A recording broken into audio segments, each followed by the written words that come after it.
소설 읽은 책을 이야기하겠습니다. 존 바스의 연초 도매상은 제가 예전부터 꼭 읽고 싶었던 책입니다. 민음사 세계문학 코너를 진행할 때마다 도전해보고 싶은 책 중에 하나가 바로 연초 도매상이었어요. 그 이유는 제목이 특이했고 그 다음에 3권으로 구성되었기 때문입니다. 이를테면 두꺼우면 두꺼울수록 도전해보고 싶은 욕망이 커지는 것이죠. 그러니까 독서가 일종의 문학에 심취한다든지 어떤 책을 사랑하는 것도 있지만 그 안에는 제가 가지고 있는 어떤 도전 욕구가 저는 이쪽으로 나타나는 것이죠. 누군가는 도전 욕구를 산을 오른다든지 암벽을 등반한다든지 육상 기록을 단축한다든지 그런 식으로 나타나겠지만 저는 또 나름대로 이렇게 두꺼운 책을 완독하는 것이 저의 목적 중에 하나가 되는 것이죠. 자, 책 이야기보다 다른 이야기를 제가 너무 많이 했는데 사실 본 내용을 말하기가 두렵습니다. 왜냐하면 책을 다 읽었는데 어떤 책이냐고 누군가 물어본다면 잘 모르겠어요. 왜 모르겠냐? 너무나 복잡합니다. 그래도 이야기를 해야 되니까 한번 이야기를 펼쳐보겠습니다. 그러나 잘 이야기는 못하겠다라는 것을 미리 말씀드리겠습니다. 그렇다고 해서 제가 줄거리를 어디다 메모를 한다든지 어떤 감상평을 따로 메모를 한다든지 그것도 아니기 때문에 또 설령 메모를 했다 치더라도 그 느낌 그대로 전해드릴 수도 없습니다. 자, 책을 이렇게 보시면 3개의 그림이 등장합니다. 1, 2, 3권의 그림이 다 다른데 모두 하나의 공통점이 있어요. 물 위에 보트로 떠 있어요. 누가? 어떤 남자가. 아마도 3명의 남자 중에 1명은 누구냐? 에브니저 쿠쿠일 거예요. 자, 에브니저 쿠쿠는 주인공인데 개관시인입니다. 개관시인이라는 것은 어떤 권위자가 시인으로 인정하는 것이죠. 공식적인 시인이라는 것이죠. 아무튼 자, 이렇게 보트 위에 떠있는 이유는 이 주인공이 종잡을 수 없는 여정을 떠납니다. 막 이쪽으로 갔다 저쪽으로 갔다 사정없이 막 우왕좌왕 혼란을 겪는데 그 혼란의 와중에 일부를 이렇게 그림으로 표현한 것 같고 그 다음에 이 3권의 그림을 한번 보여드릴까요? 3권의 그림에 남자가 2명이 정면을 응시하고 있는데 뭔가 진지한 것 같으면서도 약간 우스꽝스러워요. 그렇습니다. 이 책은 정말 우스꽝스러운 이야기를 다루고 있습니다. 자, 그리고 책 뒷면을 한번 다시 보여드릴까요? 자, 여기는 존 바스 저자의 모습이고 이렇게 뒷면을 펼치면 타임 선정 현대 100대 영문 소설이라고 쓰여져 있습니다. 자, 좋습니다. 거기까지는. 그리고 가장 재미있는 포스트 모더니즘 소설가 존 바스의 대표작. 존 바스의 대표작이라는 것도 알 수 있겠고 소설과 허구의 모호한 경계를 넘나들며 고갈된 기존 문학의 반기를 든 작품이라는 모호한 문구로 쓰여져 있습니다. 여기서 소설과 허구의 모호한 경계를 넘나든다는 이야기는 무슨 이야기냐? 이 책은 에브니저 쿠쿠라는 실존 시인, 그러니까 1600년대 말에 실제로 존재했던 한 시인의 기록물에서 영감을 얻어서 이야기를 허구로 펼쳐낸 이야기입니다. 그러니까 역사적 사실의 아주 일부만을 가져와 소설화시킨 것이죠. 본디 이 책을 역사소설의 일부라고 누군가는 말하기도 하지만 전혀 아닙니다. 그냥 이 책은 역사의 기록물의 일부만 차용했을 뿐 거의 대부분 허구를 이야기한 책이라고 보는 게 타당하겠죠. 자, 그러면 책의 내용을 개략적으로만 줄거리를 이야기해 볼게요. 1600년 말, 그러니까 17세기 말에 영국은 미국을 식민지로 거느리고 있었습니다. 특히 미국 동부를 식민지로 거느리고 있었죠. 말이 식민지지 거의 원주민이 살던 때와 별반 다르지 않는 초기 정착지였습니다. 그렇지만 식민지였기 때문에 어떠한 느슨한 행정체계가 자리 잡고 있었습니다. 그런데 그 당시에는 인디안, 즉 그러니까 원주민의 세력도 여전히 강했었고 그 다음에 일부 아프리카에서 노예화된 흑인도 건너와 있었고 또 동부 해안에 거주하고 있는 백인이라고 해봤자 인구가 얼마 되지 않았지만 주로 못 사는 사람들이 넘어가서 폭력배 또는 대부분 여성들은 강간을 당한다든지 매춘부가 성행하고 있었던 혼란의 그 세계였습니다. 주인공 에브니저 쿠쿠는 미국 동부 메릴랜드에 자기 가문의 집안에 영지가 있었습니다. 그 영지를 관리하기 위해서 에브니저 쿠쿠가 개관시인이라는 칭호를 가진 채 미국 동부로 여정을 떠나는데 그 여정 과정이 너무나도 골 때리고 복잡하고 기상천외하게 그려낸 책이 바로 이 책의 이야기입니다. 제가 지난번에 이 책을 구입했을 때 새 책 이야기에서 이 책이 어떤 책이냐고 묻는다면 천명관 작가님의 고래와 비슷한 책이라고 말한 적이 있습니다. 그렇습니다. 그 당시 제가 이 책을 고래와 비견한 것은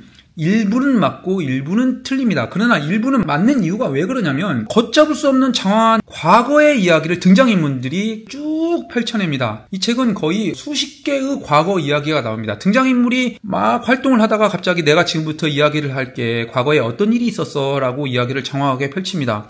그러면 책을 읽다가 도대체 이 사람이 왜 이 과거 이야기를 할까라고 의아합니다.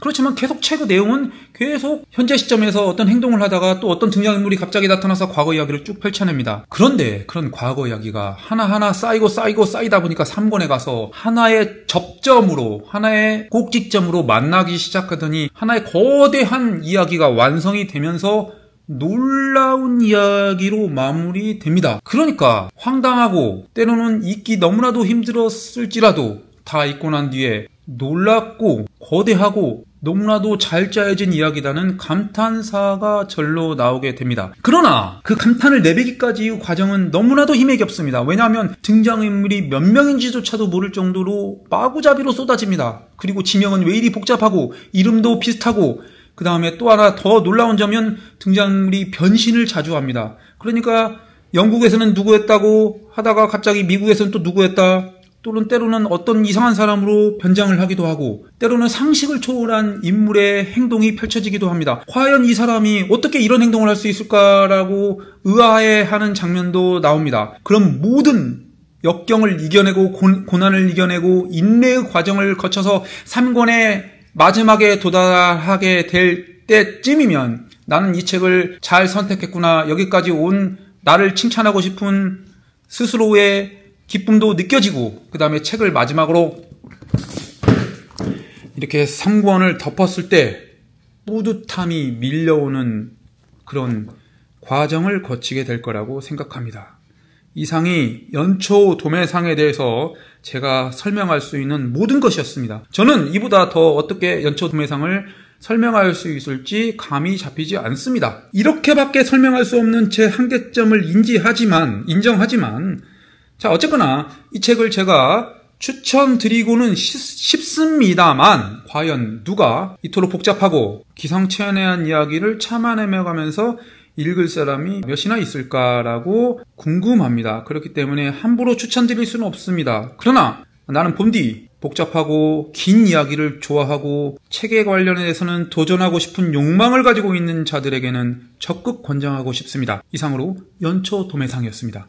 다음은 계속 이어서 나이폴의 미겔 스트리트입니다. 제가 나이폴이라고 표현한 이유는 이 나이폴의 이름은 너무나도 복잡하고 어렵기 때문에 이렇게 책 날개를 펼쳐야만 제가 작가 이름을 외울 수가 있습니다. 자, 작가 이름의 본명은 비드아다르 스라조프 라사드 나이폴입니다. 그래서 그냥 나이폴이라고 제가 이야기를 합니다. 자, 이 나이폴은 자유국가에서로 부커상을 수상하기도 했고, 그 다음에 노벨문학상까지 수상한 명작가 대열에 든 사람입니다. 미음사 세계문학전집에서도 2권인가 3권인가로 시리즈물로 나와 있습니다. 그리고 저는 자유국가에서는 이미 읽었었고, 세계 속의 길이라는 작품도 읽고 있습니다. 미겔 스트리트, 거리, 그러니까 미겔 거리에서 일어나는 일반인의 이야기를 다루고 있습니다. 그런데 여기서 일반인이라고 한다면 어떤 일반인이냐 하면 주로 인도계 출신과 흑인의 이야기입니다. 자, 나이폴의 출신지는 매우 특이합니다. 저기 카리브해에 가면 트리니다드라는 섬이 있습니다. 그리고 그 옆에 토바고라는 섬이 있습니다. 지금은 트리니다드 토바고라는 하나의 공화국이 있습니다. 그러나 그 전에는 트리니다드라는 별도의 공화국이 있었고, 그 공화국 출신이 바로 나이폴이고, 나이폴은 인도계고, 그러니까 뭔가 좀 특이하죠. 인도와 카리브해는 머나먼 땅이죠. 도저히 인도계가 카리브해에 정착했다는 것은 있을 수가 없는데, 그러나 영국과 관련 지으면 이해가 됩니다. 왜냐하면 영국은 인도도 지배했고 트리니다드도 지배했기 때문에 인도 출신의 일부 주민들을 트리니다드로 이주시켰고, 트리니다드에서 성장한 나이폴이 나름 그쪽에서 학구적으로 촉망받고 유망해서 영국으로 유학을 가서 작가의 길을 걸었고, 그렇게 해서 성공적인 작가의 인생을 거닐었고, 그래서 나이폴은 자기가 출생한 트리니다드에 대한 이야기를 펼치고자 했고, 그래서 트리니다드 중에서 미겔 스트리트에서 살아가는 사람들의 이야기를 이 책에서 기술했고, 미겔 스트리트에 살아가는 사람들은 주로 인도계와 흑인이었고, 그들은 가난했고, 그들은 배우지 못했고, 그들은 주류 세력에서 물러나 있었고, 그들은 때로는 미개했고, 때로는 어리숙했고, 때로는 폭력적이었으며, 때로는 모순적이었으며, 그 모든 이야기를 이 책의 소소한 일상을 다루면서 다루고 있습니다. 그러니까 때로는 어둡고, 때로는 침울하고, 때로는 우스꽝스러운 이야기가 미겔 스트리트에서 펼쳐져 있습니다. 이상이 미겔 스트리트한 이야기였고, 미겔 스트리트를 읽게 되면 반드시 세계 속의 길을 잊게 될 것입니다. 왜냐하면 미겔 스트리트에서 다 하지 못한 이야기를 세계 속에서 길에서는 더 추가하여 이야기하고 있거든요. 그러니까 바로 이 책에 혁명가 노예 그 후손들의 인생 여정을 통해 드러나는 서인도 제도를 둘러싼 지배와 혁명의 역사라고 쓰여져 있습니다. 한마디로 이 책은 나이폴이 성장하면서 겪은 이야기 또는 성장한 후에 트리니다드가 겪고 있는 현실에 대한 이야기를 그려낸 책이라고 말씀드릴 수 있습니다. 책을 읽으면서 와 무척이나 재밌다 그런 느낌보다는 책에는 이러한 이야기도 있었고, 제국주의 산하에서 인종이 이렇게 뒤섞이고 이렇게 뜻하지 않은 곳에 가서 이런 인생도 살아가고 있구나, 인간이라는 것은 환경이 바뀌었을 때 어떠한 일상으로 살아가는지를 간접적으로 체험할 수 있는 이야기가 되는 것입니다. 그러니까 이런 책들을 읽었을 때 비로소 인간의 역사의 과정을 일부나마 더 이해할 수 있는 것이죠. 우리는 꼭 전쟁사라든지 정치사적으로 역사를 이해하는 것이 아니라 이렇게 뜻하지 않은 곳에 살아가는 사람들의 일상을 통해서도 역사의 한 부분을 이해할 수 있고, 그것이 전체 역사를 이해하는 데 있어서 커다란 도움이 된다라는 이야기를 하면서 미겔 스트리트에 대한 이야기를 마치겠습니다. 다음은 시인의 죽음입니다. 중국과 관련된 이야기입니다. 자, 이 책은 오늘은 짤막하게만 이야기하겠습니다. 왜 제가 짤막하게 이야기하냐? 지금 한참 제가 열심히 읽고 있는 책이 바로 중국과 관련된 책입니다. 그러니까 중국의 붉은 별도 있고, 소설 이랴서도 있고, 그 다음에 지금 새 책으로 출간한 마오주의라는 책도 구입할 예정이고, 그 다음에 또 한 권의 소설을 샀죠. 팸장이라는 중국계 작가가 그려낸 그 언덕에는 얼마나 많은 황금이라는 책도 샀고, 또 지금 어디 있는지 잘 안 보이는데 찬세의 소설도 샀습니다. 즉 다시 말하면 중국과 관련된 책을 동시에 다양하게 읽어보고 중국 관련 특집 방송을 한번 하려고 합니다. 그 첫 번째 과정이 바로 시인의 죽음이라는 것이죠. 그러니까 오늘은 시인의 죽음에 대해서 짤막하게만 이야기하고 중국 관련 특집 방송에서 좀 더 자세하게 이야기하겠습니다. 자, 이 다이허우잉, 발음이 너무 어렵습니다. 이 작가의 대표작은 여기 띠지에 나와있죠. 사라마가 가장 대중적으로 널리 알려져 있을 것입니다. 그런데 이 사라마보다 먼저 집필한 책이 바로 이 시인의 죽음입니다. 이 시인의 죽음은 책 겉표지에 마오의 초상화가 등장하고 밑에 어린 여성 등이 빨간 완장을 차고 이렇게 찍은 사진이 있습니다. 바로 문화대혁명에 관련된 이야기를 다루고 있습니다. 책 뒷면을 보시면 문화대혁명의 뒤안길을 담은 중국 현대 휴머니즘 문학의 대표작이라고 쓰여져 있습니다. 자, 이 작가의 후기란을 읽어보면 다이허우잉이 이 책은 잘 쓴 작품이 아니라고 스스로 말하고 있습니다.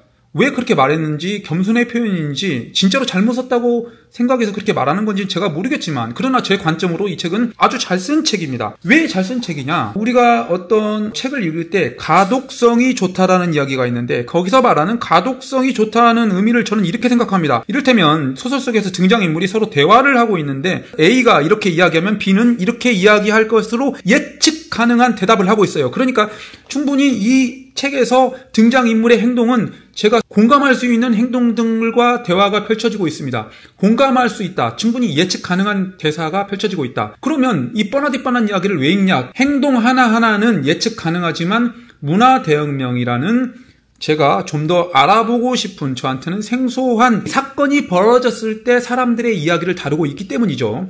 그러니까 문화대혁명이라는 잘 모르는 이야기 속에서 그들이 어떻게 살아갈까를 아주 보편적으로 보여주는 책이 바로 시인의 죽음이다라고 말씀드릴 수 있습니다. 따라서 가독성도 좋고 읽는 데 있어서 큰 어려움 없이 이 800페이지의 분량을 쭉쭉 나아갈 수 있고, 그리고 나아가 문화대혁명 당시 실제로 사람들이 저랬을 것 같다라고 수긍하게 됩니다.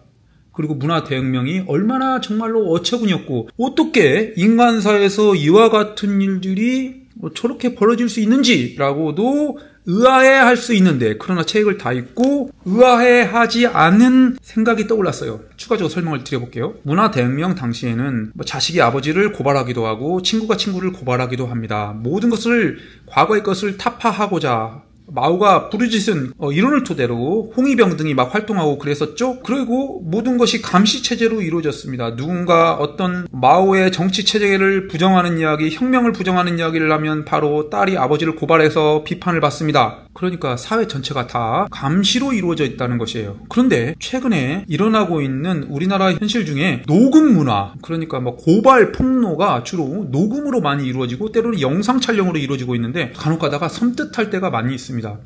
그러니까 제가 일을 하는 도중에 또는 친구 간의 대화를 하고 있는 와중에 제 이야기가 녹음이 될 수도 있다는 것이죠. 그리고 그것이 훗날 어쩌면 저한테 도구로 작용할 수도 있고 가공할 만한 편집 과정을 거쳐서 왜곡으로 작용할 수도 있고 그것이 저의 인생의 어떤 부당한 일로 작용할 수도 있겠다라는 생각을 해보았습니다. 물론 문화대혁명의 감시체계와 현대사회에서 일어나고 있는 이 스마트폰에 의한 녹음과 녹화가 동일시될 수는 없지만 어쩌면 비슷할지도 모른다는 생각을 해보았습니다. 어쩌면 우리 인간에게는 경쟁이라는 본능적 요소가 남아있는데 그것이 현대 스마트폰이라는 매개체를 통해 마치 문화대혁명의 감시체계와 똑같이 작용하고 있지 않나, 그런 섬뜩한 생각도 해보았습니다. 그런 섬뜩한 생각이 떠오르게 된 것은 이 책을 읽고 나서였죠. 그리고 참고로 다이 허우잉은 1990년대에 사살된 그런 아픈 비극적 역사도 있습니다. 아무튼 시인의 죽음은 중국 방송 때 별도로 다루겠습니다. 아무튼 시인의 죽음은 제가 너무나도 재밌게 읽은 책이고 좋은 책이다라는 것을 덧붙이고 싶습니다. 이상으로 오늘 읽은 책에 대한 모든 이야기를 마쳤습니다. 다음은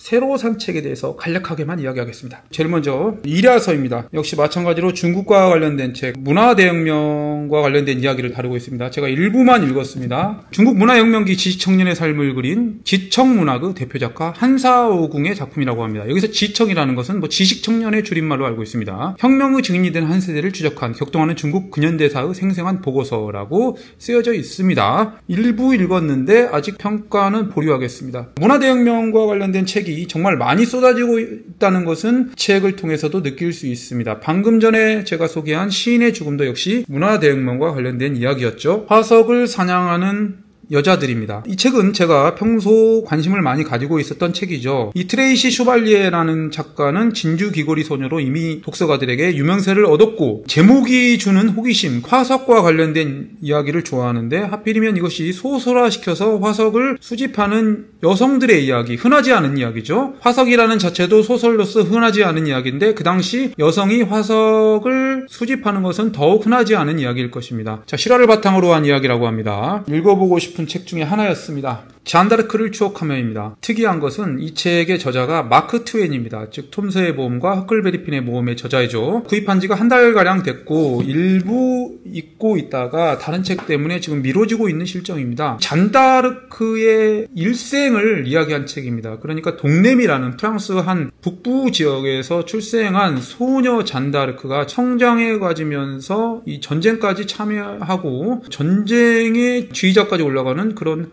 아주 특이한 이야기를 다루고 있죠.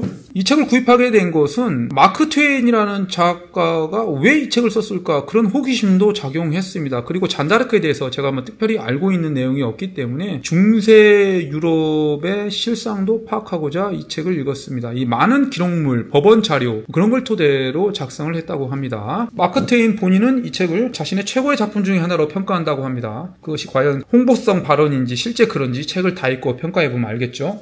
노마드입니다. 노마드라는 단어가 요즘 유행하고 있죠. 이 책은 문명을 가로지른 방랑자들, 즉 유목민이 만든 절반의 역사, 유목민과 관련된 이야기입니다. 자, 유목민이라고 한다는 것은 뚜렷한 정주지를 가지고 있지 않고 거주지를 옮겨 다니는 것이죠. 그러다 보니까 아무래도 도시화가 덜 되고 어떤 역사의 중추 세력으로부터 약간 빗겨나 있다는 느낌을 받지만, 그러나 역사를 만들어가는 과정에 있어서 유목민은 분명 중요한 역할을 했다는 것을 이야기하는 책입니다. 제가 좋아하는 출판사 까치에서 출간한 최신작입니다. 자, 책표를 보시면 대륙을 방랑하며 우리의 세계를 만든 사람들, 역사 속 그늘진 곳에 자리한 유목민 이야기의 빛을 비추다. 괭베클리 테페. 괭베클리 테페는 터키와 시리아 국경지대에 있는 아주 오래된 유적지죠. 7000년 전인가의 유적지입니다. 그 다음에 팍스, 몽골리아나, 아메리카 원주민의 삶까지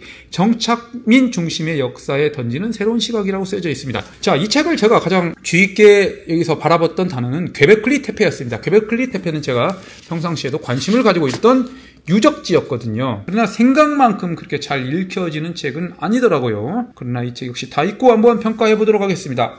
과학책입니다. 눈부신 심연, 그러니까 바닷속 저 깊은 곳에 대한 이야기입니다. 바닷속 저 깊은 곳에 알려지지 않은 생명체에 대한 이야기, 그리고 자원에 대한 이야기, 산업화에 대한 이야기, 환경 파괴에 대한 이야기를 종합적으로 다루고 있는 책입니다. 책 겉표지에 깊은 바다에 숨겨진 생물들, 지구, 인간에 관하여라고 쓰여져 있고, 뒷면을 펼치게 되면 지구의 운명을 손에 넣은 인간은 바다를 어떻게 흔들고 있는가라고 쓰여져 있습니다. 이 책 역시 제가 읽고 있습니다. 이렇게 책을 펼치게 되면 바다의 지도가 그려져 있습니다. 해구, 해령, 협곡 이런 데가 그려져 있습니다. 우리는 육상의 모든 지형을 다 지도화시켰습니다. 그러나 바다는 여전히 미지의 세계라고 하죠. 이렇게 그려진 지도도 거의 계략적인 지도라고 합니다. 그만큼 바다는 미지의 세계입니다. 여전히. 목차에 보시면 탐험, 의존, 착취, 보존 이렇게 4개의 챕터로 구성되어 있습니다.